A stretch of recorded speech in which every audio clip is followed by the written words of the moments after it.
नमस्कार दोस्तों, स्वागत है आपका अपने YouTube चैनल परीक्षायान अकेडमी में। दोस्तों, आप सभी को गणतंत्र दिवस की ढेर सारी शुभकामनाएं। आज हमारा कौन सा गणतंत्र दिवस है? तो आज तो 74 अर्थात 74वां गणतंत्र दिवस मनाया जा रहा है। तो दोस्तों, पहले हम लोग जान लेते हैं कि गणतंत्र दिवस मनाया क्यों जाता है।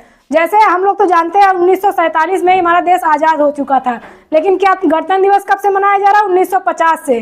तो दोस्तों, इसको लागू करने का मेन मुद्दा यही था कि हम लोग स्वतंत्र तो हो गए थे, लेकिन हमारी शासन व्यवस्था चलाता कौन? इन सब के लिए अंग्रेजों ने जब अंग्रेजों का शासन चल रहा था, उन्होंने कहा कि अगर आप लोग अपना संविधान बना लेते हैं तब हम लोग आप लोगों का छोड़ के चले जाएंगे शासन व्यवस्थाएं, हम लोग आपके ऊपर नहीं करेंगे, बल्कि स्वयं का आपका कोई व्यक्ति शासन करेगा। इसके लिए आपको क्या संविधान बनाना पड़ेगा। तो इसके लिए तब फिर उन्होंने ये बातें कह दी। फिर उसके बाद क्या हुआ? संविधान बनाने के लिए संविधान सभा का गठन किया गया, फिर संविधान का निर्माण किया गया और संविधान का निर्माण करने के बाद 26 नवंबर को संविधान का निर्माण हुआ। तो उस दिन क्या हुआ? संविधान दिवस मनाया जाने लगा। लेकिन इसको लागू कब किया गया? तो लागू किया गया 26 जनवरी 1950 को। तब से क्या हुआ? हमारा देश जो है पूर्ण संप्रभुत्व भारत बन गया। कैसे बना? जब तक अगर गणतंत्र नहीं लागू होता, हम लोग स्वतंत्र तब तक नहीं माने जाते। 47 में भले ही स्वतंत्रता प्राप्त हो गई थी, लेकिन पूर्णतः स्वतंत्रता हमें कब मिली है? तो 26 जनवरी 1950 को, जब हमारा संविधान बनकर लागू हुआ। इसीलिए हमारा संविधान दिवस क्या 26 जनवरी कब से मनाया जाता है? 26 जनवरी 1950 से ही 26 जनवरी के दिन गणतंत्र दिवस मनाए जाने की घोषणा की गई। इसको बनाने का मेन मुद्दा ये था कि अगर हम लोग स्वतंत्र तो हो गए, लेकिन हमारी शासन व्यवस्थाओं को देखने के लिए कोई न कोई तो चाहिए। हमारी शासन व्यवस्था अगर दूसरा कोई व्यक्ति देखता है तब भी तो हम स्वतंत्र नहीं माने जाएंगे, जब उसके कर्तव्य उसके अनुसार हम लोग चलेंगे। तो इसके लिए अपने देश को संप्रभु बनाने के लिए एक राष्ट्र की विशेषता क्या होती है? राज्य की विशेषता ये होती है जिसका स्वयं का जनसंख्या हो, निश्चित भूभाग हो, सरकार हो, जिसकी संप्रभुता होती है। तो दोस्तों, जब 1947 में देश आजाद हुआ तब तक हमारे पास क्या थी? निश्चित भूभाग था, स्वयं की जनसंख्या भी थी, सरकार भी स्वयं की थी, लेकिन शासन व्यवस्था जो संप्रभुता होती है वो हमारे पास नहीं थी। वो कब मिली हमें? तो जब 26 जनवरी 1950 को संविधान बन के लागू हुआ, तभी जाके हमें क्या हुआ? संप्रभुता मिली। तब जाके भारत को पूर्णतः राज्य घोषित किया गया। तब ये हो गई संविधान क्यों मनाया, गणतंत्र दिवस क्यों मनाया जाता है, ये सब इसी वजह से मनाया जाता है। इसी वजह से संविधान को बना के लागू किया गया। तब जाके 26 जनवरी 1950 से गणतंत्र दिवस मनाया जाने लगा। तो दोस्तों, आज ही बहुत ही खुशी का दिन है कि हम लोग आज गणतंत्र पूर्णतः स्वतंत्र हुए थे। तो चलिए इसी खुशी और इसी उत्साह के साथ अपनी क्लास को स्टार्ट करते हैं। क्लास को स्टार्ट करने से पहले देखते हैं आज का हमारा मोटिवेशनल थॉट क्या है। दिया गया किस्मत भी तब बदलने लगती है जब सफलता के लिए मेहनत पागलपन में बदलने लगती है। दोस्तों, हमारी किस्मत कब बनेगी? जब सफलता के लिए हम मेहनत को पागलपन की तरह अगर मेहनत करने लगेंगे, तभी हमारी किस्मत बनेगी, तभी हम सफल होंगे। तो चलिए क्लास को स्टार्ट करते हैं। दोस्तों, हम लोग जानते हैं देख क्या रहे हैं, हम लोग केवीएस की प्रीवियस ईयर जो क्वेश्चन पेपर हुए थे उसी को सॉल्व करा रहे हैं, जो कि इंग्लिश सब्जेक्ट को हम सॉल्व करा रहे हैं। तो चलिए देखते हैं पहला क्वेश्चन क्या है। क्वेश्चन दिया गया each of the following sentence. यहाँ पे देखिए डायरेक्शन दिया गया, डायरेक्शन को देखते हैं। Each of the following sentence has been divided into 4 part. 4 part में ए बी सी डी में डिवाइड किया गया है। इसमें देखते हैं कि क्या पूछा जा रहा है। देयर इज एन एरर, यहाँ पे कुछ गलतियां, उसको सही करना है। तो कहाँ पे गलतियां वही पकड़ना है। Please put away the candle before you have the room. Before you leave the room, room को छोड़ने से पहले क्या हो? कैंडल को बुझा देना। तो बुझाने की इंग्लिश दोस्तों क्या होती? पुट अवे नहीं होती, पुट आउट होती है। यहाँ पे अवे की जगह हो जाता पुट आउट। अगर हो जाता तो हमारा ये ऑप्शन सही हो जाता। तो यहाँ पे पुट अवे दे दिया गया, यही यहाँ पे गलती है, तो ऑप्शन ये हमारा इस अनुसार सही हो जाएगा। अगला प्रश्न है the aim of this unit is to first read throw the story in one go not worrying about difficult words. दोस्तों ध्यान देंगे, इसमें कहाँ पे गलतियां पकड़ी जाएंगी। देखते हैं it is aim of this unit, ये सही है। उसके बाद क्या करेंगे? Is to first read, throw नहीं होगा यहाँ पे दोस्तों। अगर थ्रो को हम हटा देते हैं तो हमारा सेंटेंस सही माना जाएगा। तो सेंटेंस पूर्णतः क्या हो जाएगा? The aim of this unit is to first read the story in one go not worrying about difficult words. तो हमारा ऑप्शन बी यहाँ पे सही हो जाएगा। अगला प्रश्न है the audience are requested to be in its seat by 6:30 PM। तो दोस्तों ध्यान देंगे, द ऑडियंस की बात हो रही है ना, तो यहाँ पे क्या सजीव व्यक्ति की बात हो रही। तो यहाँ पे हम जो पजेसिव एडजेक्टिव का प्रयोग करेंगे, क्या करेंगे, हमें प्लूरल है, ऑडियंस क्या प्लूरल है और सजीव में है, तो इसके लिए हम क्या यूज करेंगे, इट्स की जगह जो होगा हमारा देयर यूज करेंगे। देयर सीट हो जाएगा, तो यहाँ पे ये सही हो जाता, तो यहाँ पे इट्स दिया, इसी वजह से ऑप्शन सी यहाँ पे सही होगा। अगला प्रश्न है you must secure at least, यहाँ पे देखते हैं you must secure at least, यहाँ पे स्पेस रहेगा, यहाँ पे मार्क रहेगा। यहाँ पे देखते हैं कि हमें क्या भरना है, इसमें देखते हैं you must secure at least passing mark, क्या होगा पासिंग मार्क, हमें क्या यूज करना है, एडजेक्टिव का प्रयोग करना है। तो एडजेक्टिव क्या होती है, जो क्या नाउन की विशेषता बताती है, तो यहाँ मार्क क्या हो जाएगा, नाउन हो जाएगा, तो एडजेक्टिव क्या हो जाएगा, पासिंग हो जाएगा। यहाँ पास, फुल मार्क्स, पॉसिबल, ये सब की कोई यहाँ पे आवश्यकता नहीं है। अगला प्रश्न है carefulness could have saved this situation, तो यहाँ पे देखते हैं खाली स्थान दिया गया, उसके बाद भरना है, तो हमें क्या भरना है यहाँ पे यही देखना है। तो दोस्तों ध्यान दें केयरफुलनेस क्या है, ये अनकाउंटेबल नाउन है, क्या है, अनकाउंटेबल नाउन है। तो इसके लिए हमें क्या भरना होगा, जैसे लिटिल का प्रयोग करेंगे, द लिटिल, लेस का, इन सब का प्रयोग नहीं होगा, बल्कि क्या करेंगे अ लिटिल, यहाँ पे सही होगा, a little carefulness could have saved the situation, ये होगा सही। अगला प्रश्न right down the one word of the given sentence, यहाँ पे देखते हैं जो गिवन सेंटेंस दिया गया इसका वन वर्ड्स बताना है। क्या दिया गया, a small shop that sells fashionable clothes and cosmetics, ऐसा छोटा दुकान जहाँ पे क्या बिकता है, क्या फैशनेबल फैंसी कपड़े बिकते हैं और कॉस्मेटिक्स के सामान बिकते हैं, तो उसको क्या हम कहेंगे। ऑप्शन ए स्टॉल, स्टॉल नहीं होता है। ऑप्शन बी यहाँ पे बुटीक, यही सही होता है, जहाँ पे हम क्या फैशनेबल वस्तुएं बिकती, फैशनेबल कपड़े और कॉस्मेटिक्स के सामान बिकते हैं, तो उसको हम क्या कहते हैं, बुटीक्स कहते हैं। दोस्तों बुटीक्स की स्पेलिंग भी याद कर लीजिएगा, इसको पूछता बहुत है, इसमें देखिए बहुत ही मिस्टेक्स होता है। तो बुटीक की स्पेलिंग क्या है, BOUTIQUE, यही होता है बुटीक की सही स्पेलिंग। तो ऑप्शन बी सही है, बाकी स्टोर बूथ इन सब का कोई यहाँ पे आवश्यकता नहीं है।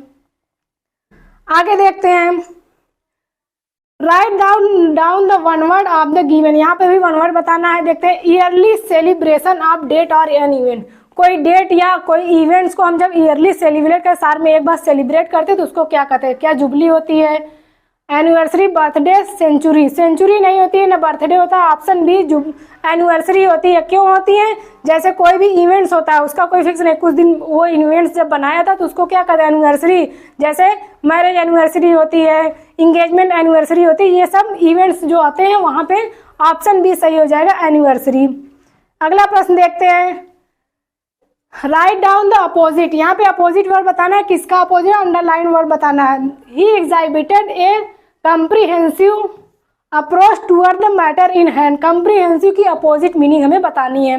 ऑप्शन ए है vague, option B exhausting, option C है सुपरफिशियल, ऑप्शन डी क्या है स्लिप शॉर्ट। तो यहाँ पे दोस्तों ध्यान देंगे सही क्या होगा, कम्प्रीहेंसिव की अपोजिट मीनिंग क्या होगी, सुपरफिशियल। क्या होगा, कम्प्रीहेंसिव मतलब होता है समझ, और दूसरा क्या होता है सुपरफिशियल होगा। उसके बाद देखते हैं क्या होता है, इसका क्या होता है, थकाऊ होता है। यहाँ पे देखते हैं एग्जॉस्टिंग मतलब क्या होता है, एग्जॉस्टिंग मतलब थकाऊ, इसकी हिंदी क्या होती है, थकाऊ। बाकी सब देख लेते हैं क्या क्या दिया गया, जैसे असावधानीपूर्ण,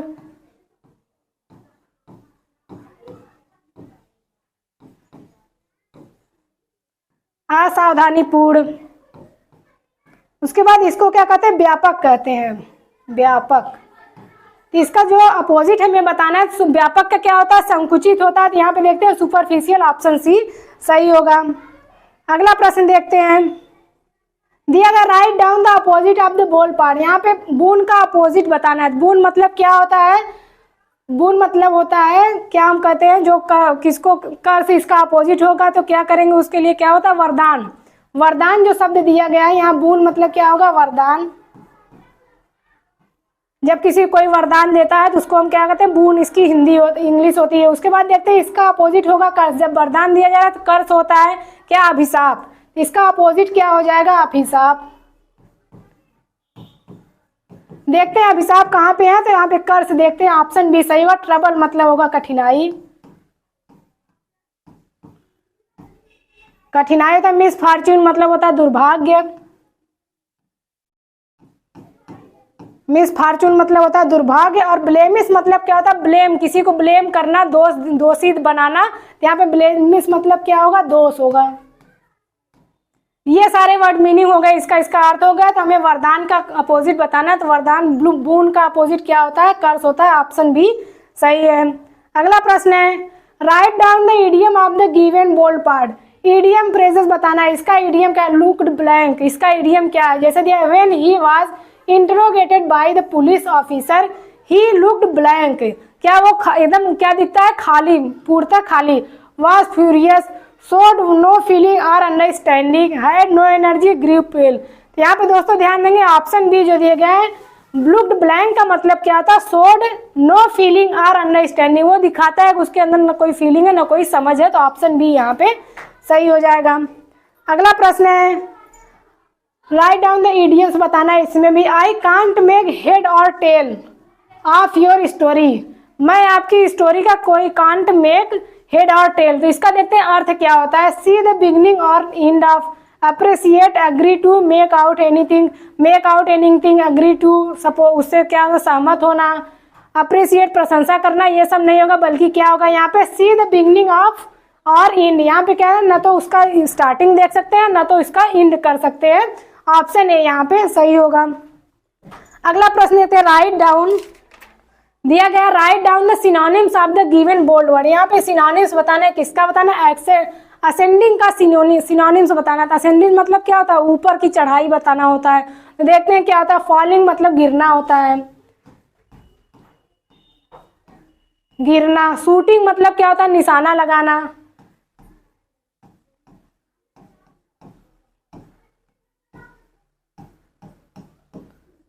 एक्सपेंडिंग मतलब क्या होता है, बढ़ाना होता है, किसी चीज को फैलाना, विस्तार करना, विस्तार करना। फिर उसके बाद क्या बता, राइजिंग। देखते हैं यहाँ असेंडिंग मतलब क्या होता है, ऊपर की उठना, उगना, मतलब किसी चीज को बढ़ते हुए क्रम में देखना। तो यहाँ पे उसका ठीक क्या होगा, सिनोनिम्स क्या हो जाएगा, तो राइजिंग होगा, मतलब उगता, मतलब बढ़ते हुए ऊपर की तरफ। तो यहाँ पे ऑप्शन डी सही हो जाएगा, राइजिंग। अगला प्रश्न देखते हैं, दिया गया राइट डाउन द सिनोनिम्स बताना है, किसका बताना है, many species of animals have become extinct during the last 100 years. Extinct का मतलब हमें बताना है। देखते हैं अग्रेसिव, अग्रेसिव मतलब क्या होता है, गुस्से से, मतलब उत्साहित होके।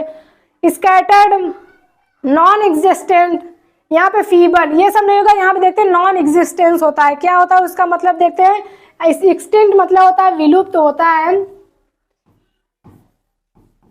इसका मतलब विलुप्त होता है। तो देखते हैं उसका हमें सिनोनिम्स क्या बताना है, जो अस्तित्वहीन होता है। तो यहाँ पे नॉन एग्जिस्टेंस क्या होता है, ये होता है अस्तित्वहीन, इसकी हिंदी क्या होती है, अस्तित्वहीन। तो यहाँ पे देखते हैं जिसका जो विलुप्त हो चुका है, जिसका कोई अस्तित्व नहीं, तो दोनों तो सेम होंगे। तो यहाँ पे कौन सा सही हो जाएगा, इसका सिनोनिम्स क्या हो जाए, ऑप्शन सी सही होगा। अगला प्रश्न है, direction in each of the following groups of words only one word is correctly spell. इसमें देखते हैं कि 4 ऑप्शन दिए गए, इसमें पूछ रहा है कि स्पेलिंग, करेक्ट स्पेलिंग क्या होगी। देखते हैं मैथमेटिक्स की करेक्ट स्पेलिंग क्या होती है। दोस्तों जब हम लोग ऑप्शन को देखेंगे तो पक्का कंफ्यूज होंगे, या तो फिर जैसे आपको अगर स्पेलिंग पता है तो सीधे पहले स्पेलिंग लिख लीजिए, मैथमेटिक्स की स्पेलिंग क्या होती है। ऑप्शन को मत देखिए, नहीं तुरंत कंफ्यूज होंगे।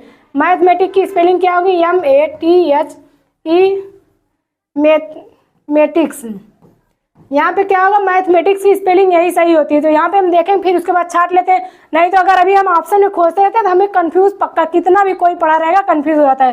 तो ऐसे लिख लेंगे, तुरंत मिला लेते हैं, तो हमारा किससे मिल रहा है, ऑप्शन सी से मिल रहा है। तो यहाँ पे क्या सही होगा, मैथमेटिक्स की स्पेलिंग नोट कर लीजिएगा, यही सही होता है, एग्जाम में पूछा भी जाता है बहुत जगह।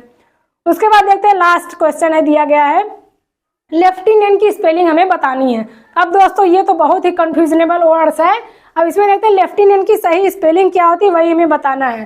देखते हैं क्या LIUTENANT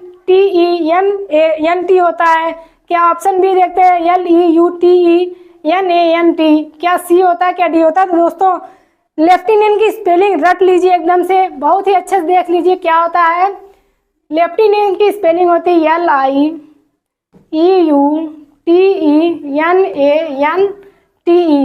यही लेफ्टिनेंट की स्पेलिंग होती है, इसको रट लीजिएगा दोस्तों। ये बहुत पूछा था और हम लोग अक्सर स्पेलिंग देख के कंफ्यूज, क्योंकि जैसा लिखा है प्रोनाउंसिएशन उसका वैसा नहीं, वहाँ पे कुछ वर्ड साइलेंट है, तो आप लोग इसको लिखने में बहुत कंफ्यूजन कर देंगे। तो इसी वजह से यहाँ पे इसको रट लिए, ध्यान से देख लीजिए। तो ये थे हमारे ऑप्शन है, यहाँ पे सही हो जाएगा।